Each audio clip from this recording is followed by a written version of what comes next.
I want to hear his argument. Shout out to Singleton for the first time chat. Shout out to the first time chatters in the building, man. But let's hear it out. Anything about the 2024 NBA draft? You've heard of these guys, Ron Holland and Matas Buzelis. One of them is probably going to be the number 1 pick. Tell me, which one are you choosing? Ron Holland is a crazy athlete. He's big, strong, fast, can score, defend, and he's actually skilled. But what about Lithuanian unicorn Matas Buzelis? Buzelis can shoot, dribble, pass, dunk. He can do it all. But never has a G League Ignite player ever been the number 1 pick in the draft. Is that going to change this year? Maybe. Does that mean they're going to be successful NBA players? History says no. When I tell you 12 Ignite players have made the NBA, 2-year history type shit. I feel it. What's good, Singleton? What's good, man? and 2 have been top 3 picks, you'd assume the G League Ignite has been a major success. Great success. You are wrong. The G League Ignite is failing, and I'm gonna tell you why.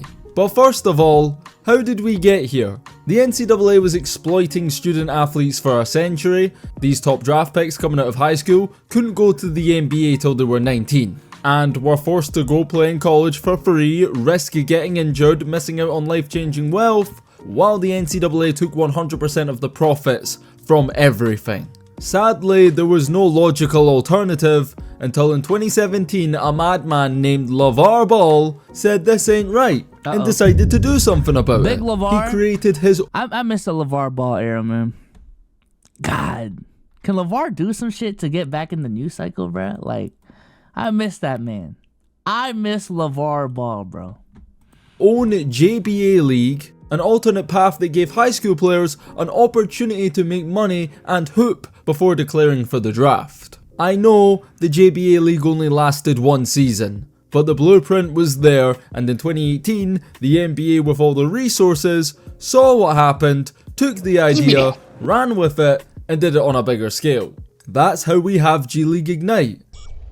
And in 2023, more and more prospects aren't going to college. They're going to the G League. Why? Because it's an easy sell. Let's compare the 2 options. You're a 5-star high school player. You can go to the G League and get paid up to $500k a year in salary, or you can go to college and play for nothing. Financially, everyone's picking the G League. But what about the one thing more important than money? The basketball. In the G I'm not gonna lie, and maybe this is just my naiveness to the situation. And maybe this is also because I had a pretty decent college experience. If I was a D1 athlete, I would still go to college, even if it's just a 1-year thing. You know, you're already set for being in the NBA for the rest of your life. Experience college for 1 year. You're gonna make a shit ton of money for the rest of your life anyways. Experience playing in front of a college crowd. You can make money off of NIL nowadays anyways.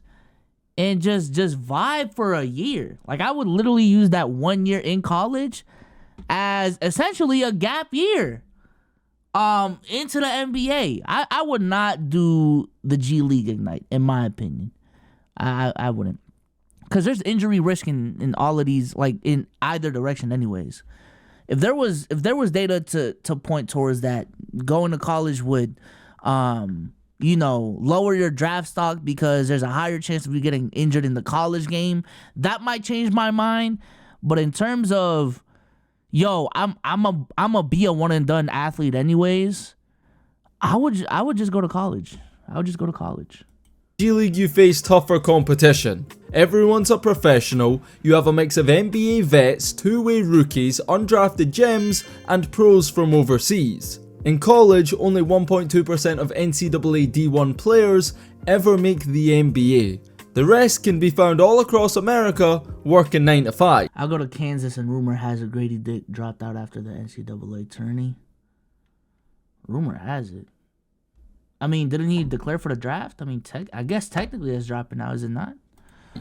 If your goal is to play in the NBA, are you going to spend a year studying, knowing you'll not be in school long enough to ever graduate? Or are you going to take the bag and turn professional as quickly as possible? No. Objectively speaking, in 2023, the G League Ignite is the best path for top draft prospects coming out of high school. Other than nostalgia, tradition, and being skeptical of what's new, Why would anyone choose college over the G League? Maybe I just said it. I just said it. that skepticism is well warranted. Why are you running?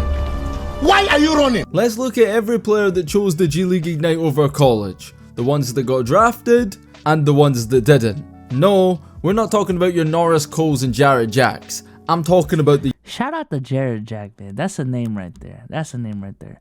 One of the best backup point guards in 2K history, man. youngsters, starting with their first and biggest signing to date. Jalen Green was one of the most hyped high school prospects in the social media era. God, Filipino Poppy, man. Side note, after this, I do want to watch the Golden Globes and how Jokoy fucked it up, because that's been all over my TikTok, bro.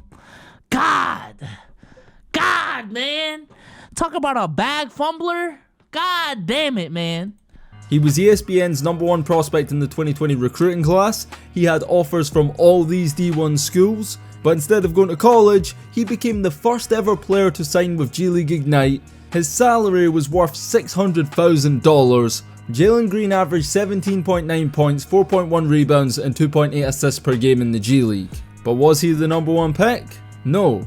The Pistons drafted the guy that went to college instead. Despite not going #1, the G League didn't negatively impact his draft stock because he was still picked top 2. Jalen Green finished 4th in Rookie of the Year voting, he made the All-Rookie first team, and has been a consistent scorer every year in the NBA. Now, averaging 22 points per game as a sophomore in the NBA is good and a lot better than anyone else from Ignite, but a lot of people are saying it's giving Andrew Wiggins vibes. Wait, Tiny Moses, he said that? Oh my God, bro. People are starting to call Jalen Green a bust and saying that the numbers are a little misleading.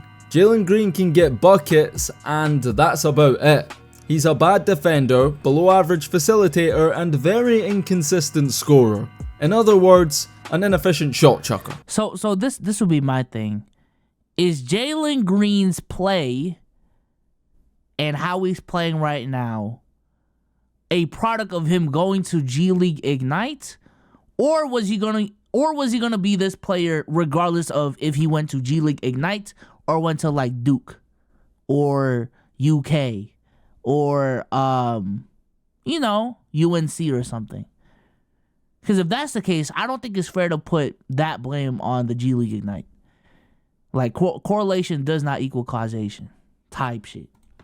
Does he still have all-star potential? Absolutely. But right now, Jalen Green isn't close to that. He has a solid supporting cast, great head coach, he was expected to take a leap this season, and he hasn't.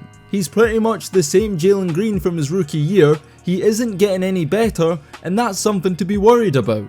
That being said, Jalen Green has done way better than the other top 3 pick to come out of G League Ignite. Remember how Hornets fans reacted to passing a certain someday up at #2? The Charlotte Hornets select Brandon Miller.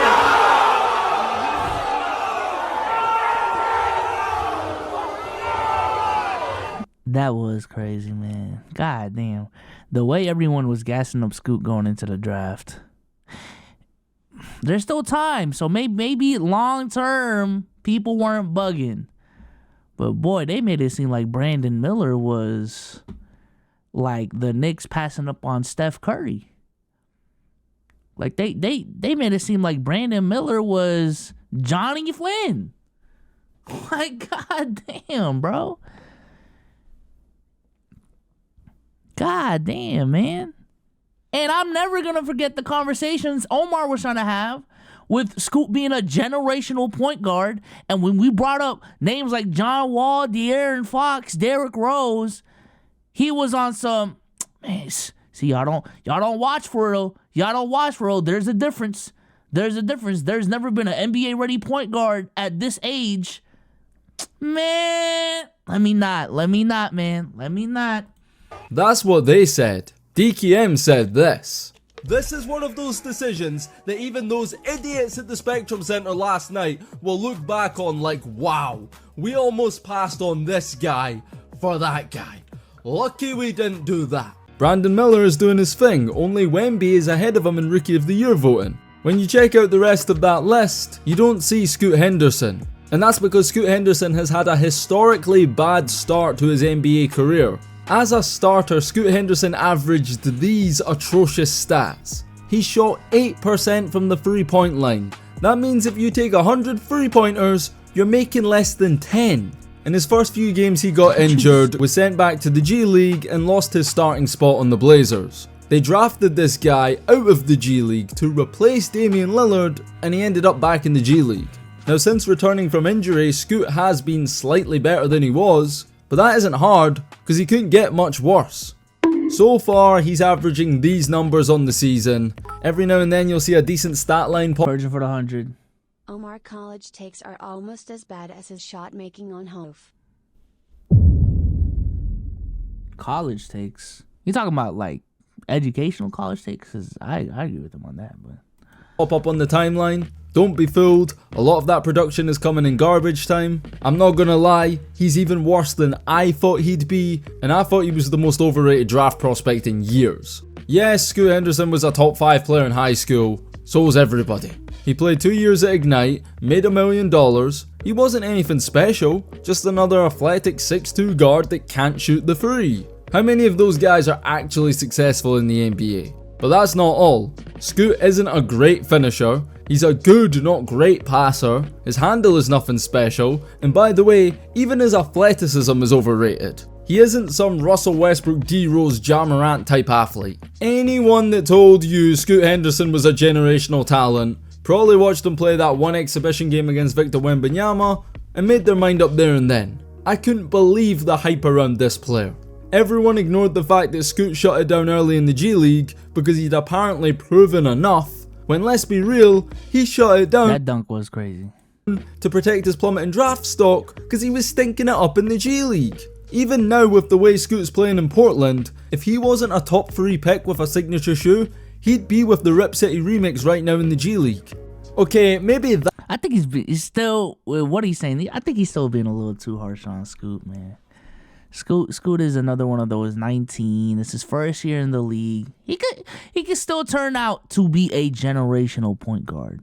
But so far it is not looking like that, and so far it's not looking like picking Brandon Miller was such a mistake. There's still time to prove that notion wrong. Hey, for all we know, Scoot can come out the gate next year putting up 20 and 9 in his second year in the league. So now we're seeing the potential for this dude to be, 30 and 8 in his prime. Who knows? Just give him time. I think for the 19-year-olds coming into the league, my rule of thumb now, bro, 24. I think by 24, even though you're still young, we know you by 24. We know what your peak is. We know what your floor is. By 24, I think we have a decent idea of if you're a bust or not. If you're a dude worth building around or not. You know what I'm saying? Now, there's going to be outliers in that, but generally speaking, 24. That's a bit harsh. Since December 1st, Scoot's averaging these stats.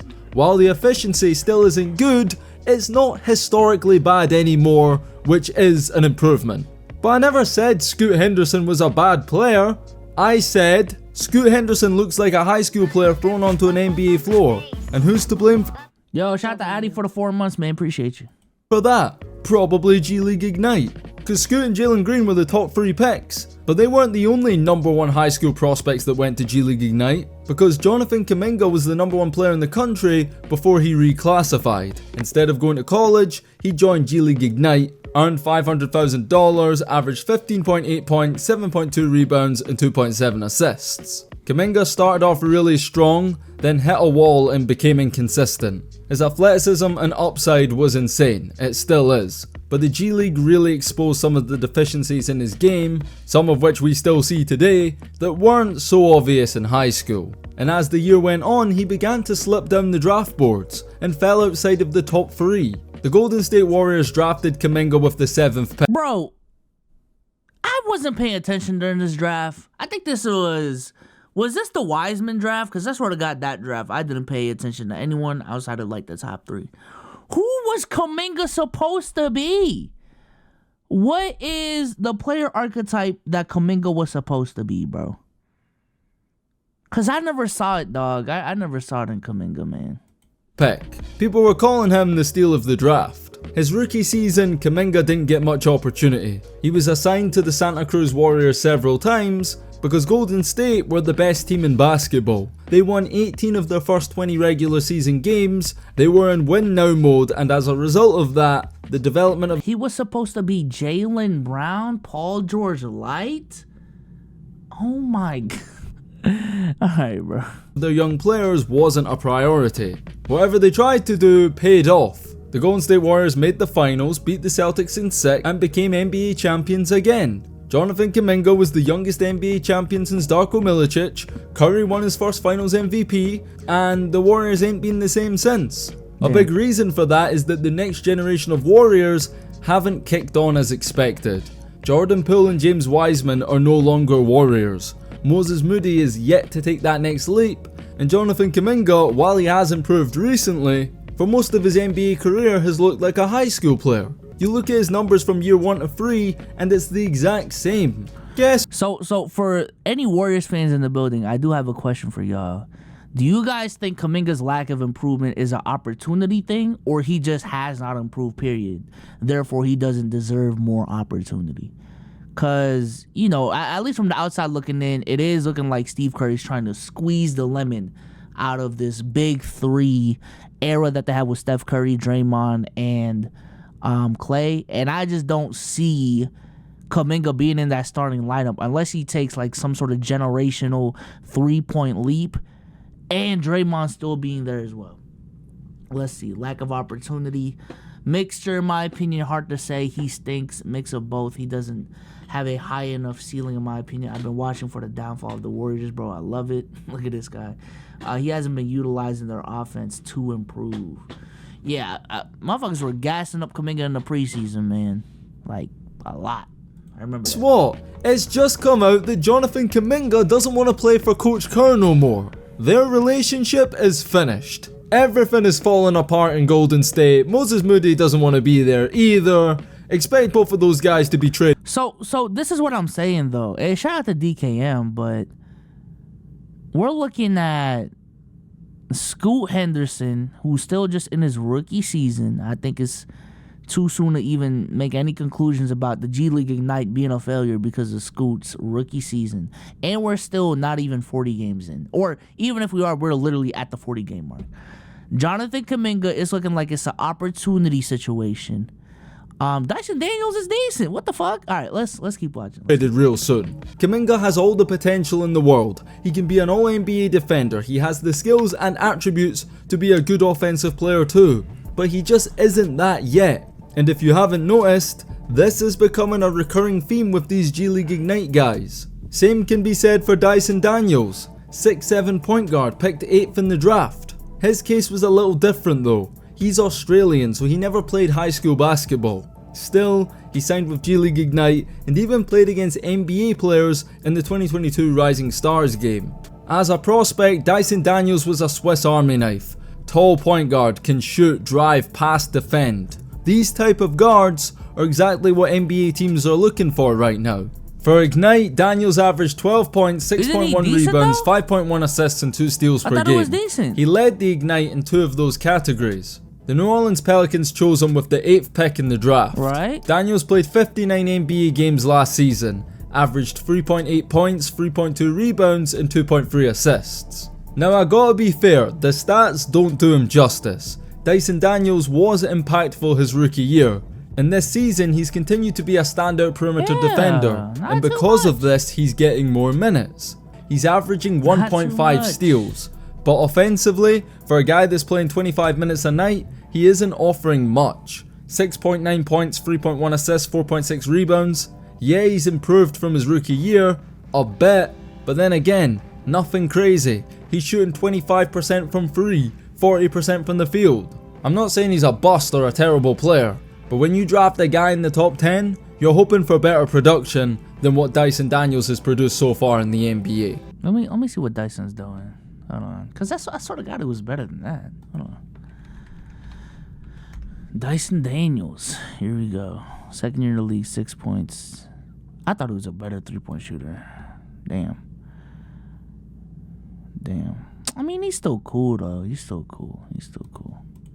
A bit like Jonathan Kuminga, he's a lottery pick playing like a role player.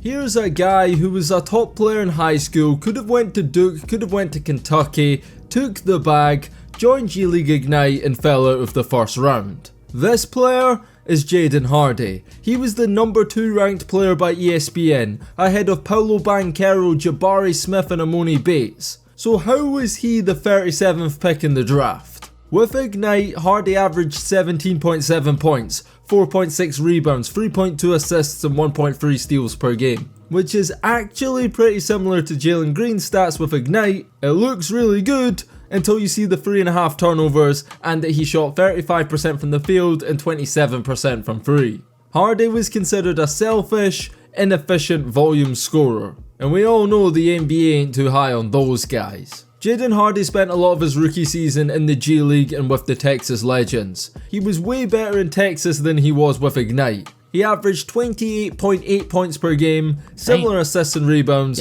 but check this, he shot 55% from the field and 49% from 3-point range. Jaden Hardy's performances in the G League earned him some playing time in Dallas. On his NBA debut, he scored 22 points. He averaged these stats for his rookie year. Bear in mind, he's a guard playing on the same team as Luka Doncic and Kyrie Irving. He's not going to get much playing time, no matter what he does. He should be the this season, he's played 21 plus minutes just one time, and what did he do? Score 19 points on 5 of 7 shooting. Jaden Hardy is a nice player with a lot of talent. Had he been drafted in the lottery, been given the keys for his own team, his NBA situation might look a little different right now. But the reality is, he's a backup point guard barely playing 15 minutes a night. Now for a second round pick on a 2-way contract, he's done very well for himself. But for a guy that was a potential number 1 pick in high school, it's been a disappointing start to his career.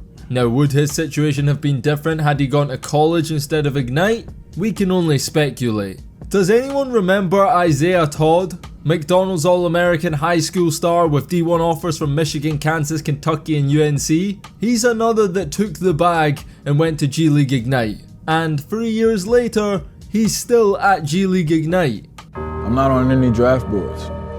I don't know where I'm going to go in the draft. And being, the former number 1 player in this class, that means something to me. So here... Yeah, I still don't know exactly what it is about the G League that's a problem. I think he's just looking at the outcomes of these players and how underwhelming they've been and saying, yo, the G League Ignite cannot produce fucking good talent. This is supposed to be where NBA players can go and play against real men, real pros for real. So coming out the gate, they should be way more NBA ready than a player who plays in college, in a college system. So why is it the case that a lot of these dudes are coming into the league playing like shit? I think that's his take. Here's what happened. Isaiah Todd was heavily featured for Ignite. He averaged 12.3 points and 4.9 rebounds on decent shooting splits. He was selected 31st in the 2021 NBA draft by the Bucks, was traded to the Wizards, spent 2 years in Washington, played a grand total of 12 NBA games, averaged 1.6 points, 1.3 rebounds, shot 22% from the field and 19% from 3. If he could explain what is inherent to G League Ignite basketball, inconsistent roster, putting ball exclusively in inexperienced players, etc., that would be great. And maybe he'll get there. Can he get there? God damn. All right, but yeah, all right. Let's skip a little bit because it does seem like that's what he's gonna be doing. Dyson Mix, Marjan Beauchamp, Leonard Miller, City Kosoko, and Mojave King. Let's just go to the conclusion because I think he's just gonna point out players who were supposed to be this, went to G League and G League Ignite, came into the league and wasn't all that. So let's go to the conclusion.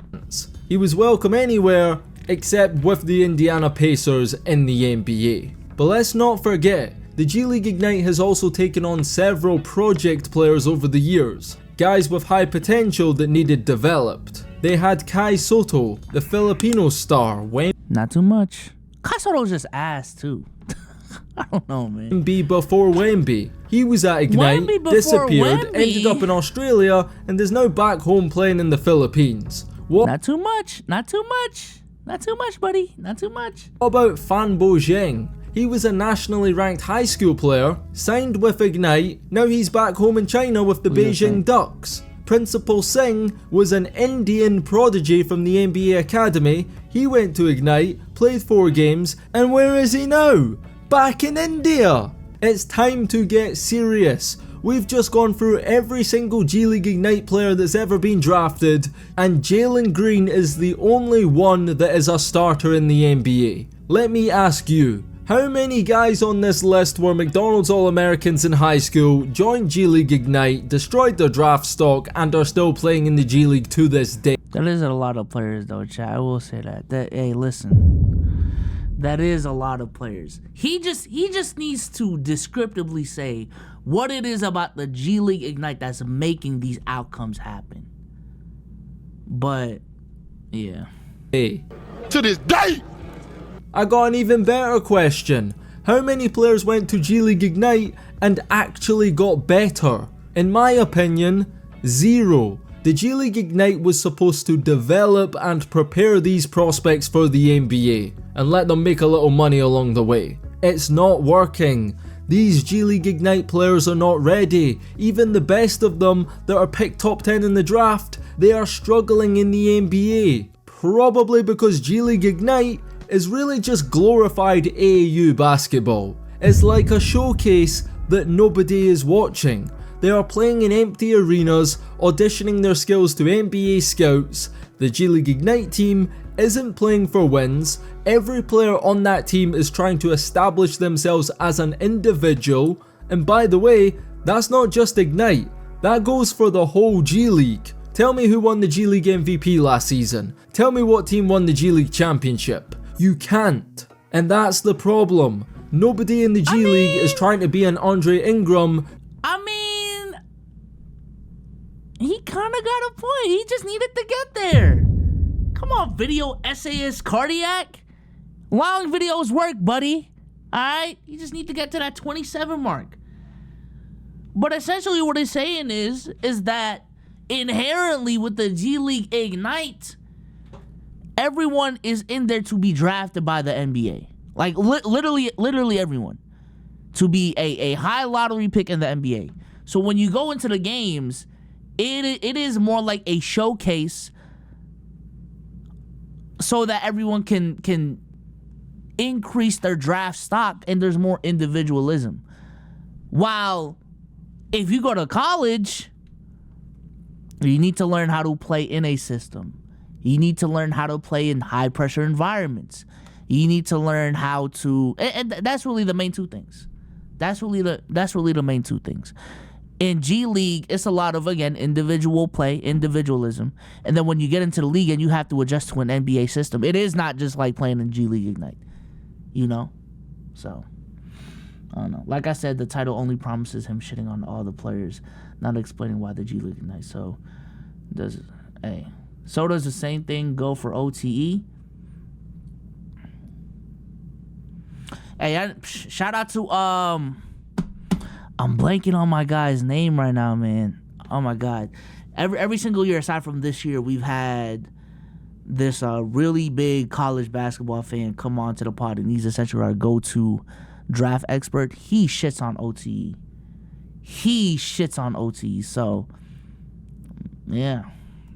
Who stays there for a decade making 30k a year. Everybody is trying to get a contract for themselves somewhere, whether it be NBA, overseas, wherever. So not only is the G League Ignite team not trying to win, neither is their competition. Everyone is in it for themselves. Being a winning G League player ain't gonna get you a 10-day contract. Scoring 50 points, that might get you called up. This is where the Ignite players are learning the game. Instead of going to college, playing in front of massive crowds and playing in the NCAA tournament on national TV, they're playing meaningless, self-centered, your turn, my turn basketball that nobody is paying attention to. And that's why these G League Ignite guys are coming to the NBA looking like high schoolers. Do you even know who the G League Ignite coach is? It's NBA journeyman Jason Hart. Did you know this is his first head coaching job? Now, no disrespect to the guy, but these top prospects could have gone to blue blood schools and learned from guys like Coach K, John Calipari and Roy Williams. Coaches who have decades of experience developing future NBA stars and competing for championships. Hey, here go the explanation. Here go the analysis. Not too much on my guy. Not too much on DKM, bro. Not too much. Maybe the G League Ignite should consider poaching one of their coaches. Please believe I have no bias towards the NCAA, but objectively speaking, the G League Ignite has been a failure so far. They've had too much talent over the last few years to have such little success stories in the NBA. I mean, come on. LeVar's JBA League produced an all-star player before the G League Ignite. They don't want to talk about that, but that tells you everything you need to know. Let me tell you something you need to know. If you've made it up to this point in the video, you've probably enjoyed yourself. Pause, first of all. Yeah, shout out to DKM for the video. Shout out to DKM for the video. He makes some decent points. I will say that. And I understand correlation does not equal causation. But if 5 years from now, Jalen Green is still the only star to come out of G League Ignite, dog. Nah, deadass. If 5 years from now, Jalen Green is still the closest dude to being a all-star, and Jalen Green, a Cardiac, a Rockets fan, is in the chat saying Jalen Green is ass already, I don't even think Jalen Green is in the trajectory of being an all-star. He's just the closest thing to a star that they produce. That's looking kind of bad, dog. For G League Ignite, that's looking kind of bad. I ain't gonna lie.